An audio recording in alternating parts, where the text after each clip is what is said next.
In progress. Wait lang po ah.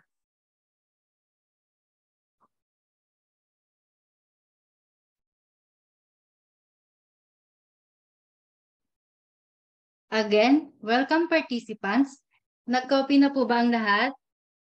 By the way, I am also with Miss Reba. Miss Reba, good morning. Good morning, Miss Ruby. So ayun, Miss Reba, can you tell us ano ang pwede nating matutunan today?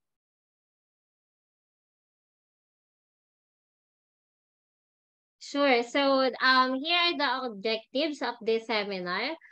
This is for the owner and contractors to have an understanding if ever may mga project or kung meron silang gustong pagawa which involves non-destructive testing or NDT. So, sa seminar na to, we will be discussing first the difference between non-destructive and destructive testing. And second, objective natin is to have understanding why we need non-destructive testing.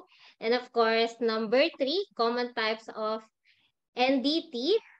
And then, which is ginagamit natin dito sa Philippines. And ang sunod naman natin is advantages and disadvantages of different NDT. And lastly is yung mga site preparation and safety requirements for different NDT methods. Wow! I know excited na lahat for that. For our participants na may questions po, we request na please type in your questions dun sa chat box po natin and we which will try to answer by the end of the discussion po. Yes, so Ms. Ruby, siguro introduce na natin ang ating first speaker. But before that, tanungin ko po muna sana if naririnig po ba and clear naman po ang aming audio. You can raise your hand po or you can unmute for the meantime. Or thumbs up po dun sa chat box natin. Yes, rinig naman. So sa iba po, clear naman po ba? Kindly thumbs up na lang po if ever. Yes, rinig. Alright, thank you for that. And also, thank you so much sa lahat ng nag-attend. So, ayun, going back, Miss Ruby, kindly introduce our first speaker. Okay, Ms. Reba, thank you po. I would like to introduce to you our first speaker.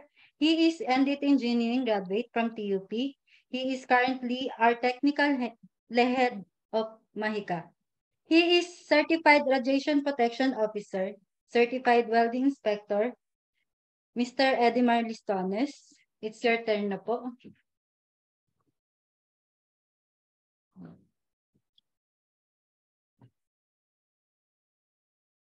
Yes po.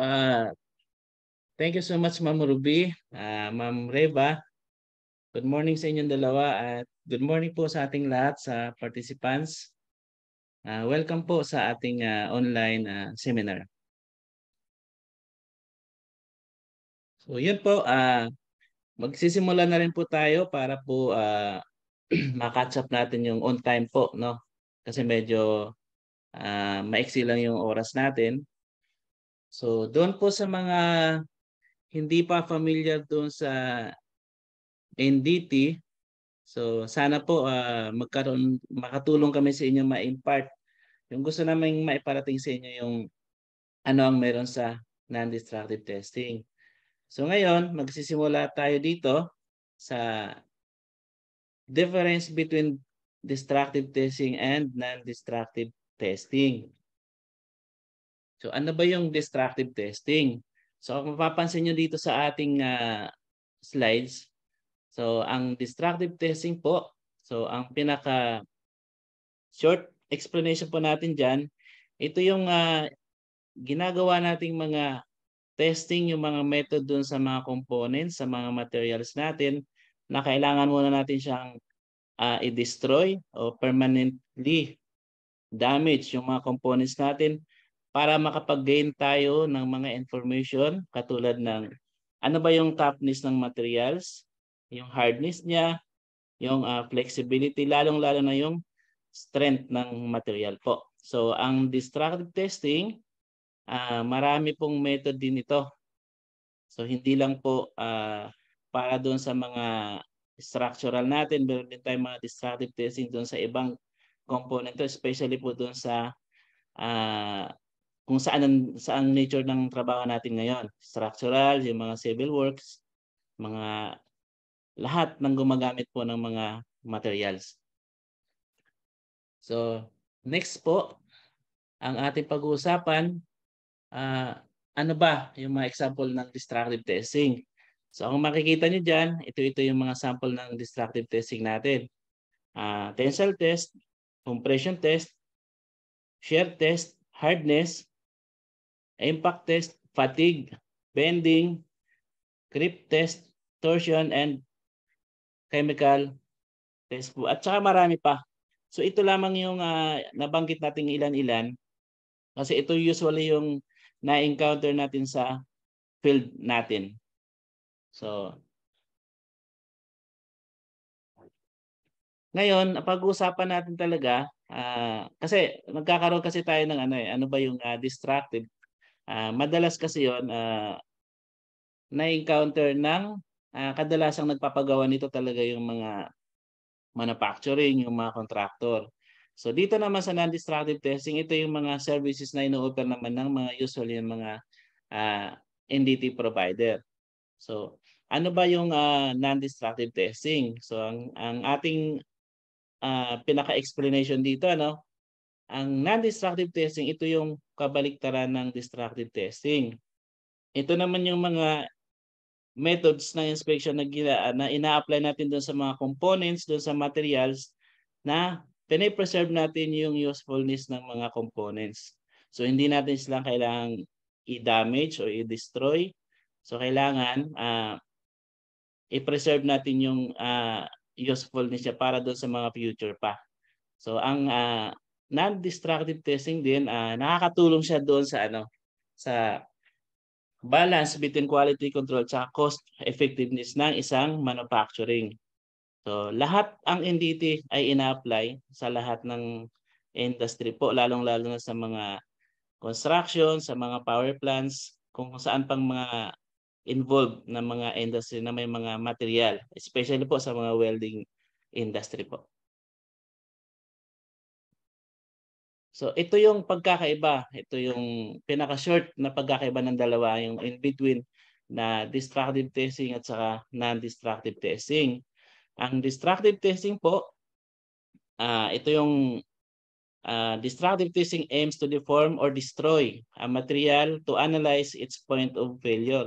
Tulad ng sinabi natin kanina, kailangang sirain natin yung component para makuha natin yung gusto nating malamang mga information katulad ng mechanical strength niya, yung elasticity ng material, ano pa ba, yung kanyang mga toughness, hardness ng material.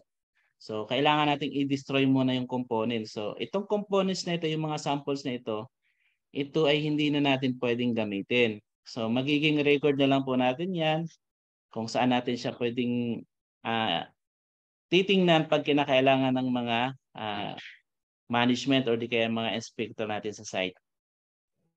So, ang non-destructive testing po, tulad kanina ng ating explanation, ito yung non-destructive yung inspection methods na ginagawa natin.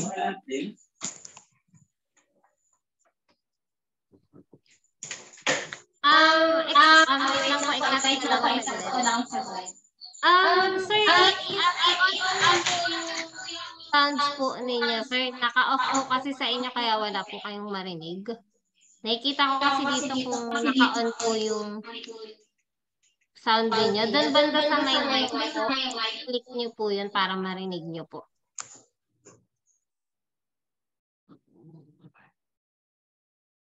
Sige po, proceed po tayo, Sir Ed. Yes, ma'am. Thank you, ma'am Mariba po. Proceed ulit tayo, no? Dito tayo sa non-destructive testing. Tutuloy lang natin to. Ano ba yung pagkakaiba ng destructive tsaka non-destructive testing? So, katulad ng sinabi natin kanina, non-destructive testing uses inspection methods that do not damage a material or asset in any way. So, ito yung mga procedure na ginagawa natin, yung mga methods na ina-apply natin doon sa components, materials, mga especially dito sa mga welding works na magkakaroon tayo ng idea kung ano yung nagiging quality niya. Pero ang components ay hindi nagkaroon ng damage. Nape-preserve natin yung mga components natin.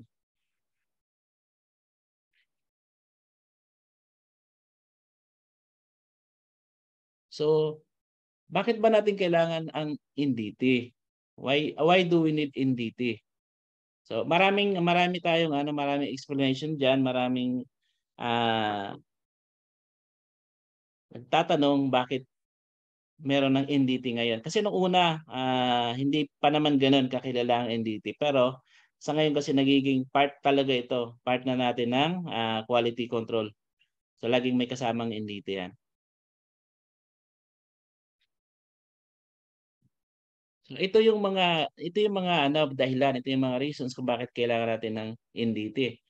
So unang-una, makaka-save tayo ng time, yung money ng manani natin sa mga production. So pagkahalimbawa, evaluation, dahil nga sa NDT mas mabilis yung pag-check natin ng quality. So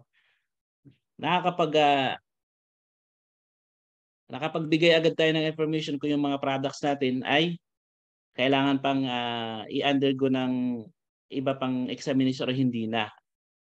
Ngayon, yung next naman ito, kailangang ang NDT natin, nakaka-detect ito ng mga faulty ng mga materials bago pa man ito i-form doon sa ibang components. Kasi meron tayong mga materials kasi na pinapurchase yung mga malalaki, tapos ina-undergo natin to para makapag-create ng ibang components na minamachine siya.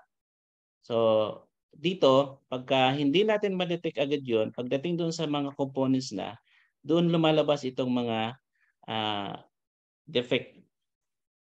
So bago pa lang natin yun gamitin yung mga raw materials na yon, kailangan mag-undergo muna tayo ng NDT para maiwasan natin siyang gamitin doon sa mga components na gagawin. Ano pa ba?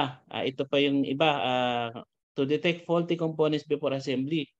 Ito yung katulad ng mga preventive maintenance na ginagawa ng mga power plant na during shutdown nila, katulad ng iba mga turbine rotors, generators, mga blades. So, nagkakandak tayo ng mga NDT roon to check lang kung after 1 year o how many months silang ginagamit yun, kung hindi pa ba nagkaroon ng problema doon. Bago nila ikabit ulit, malalaman nila agad kung meron pa bang i-repair o i-rectify or kailangan ng palitan yung mismong components.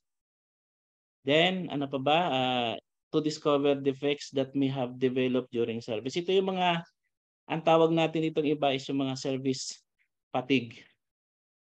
So, yung paulit-ulit na ginagamit natin. So, nagkakaroon kasi ng development yun, yung stress. So, dahil dito sa NDT, nagkakaroon tayo ng idea kung itong components na to habang ginagamit natin kung okay pa ba siya or kailangan ng i-repair siya or kailangan lang ulit palitan. Then, to improve and control manufacturing process to make products more reliable, safe, and economical. So, dito yon papasok doon sa mga manufacturing process.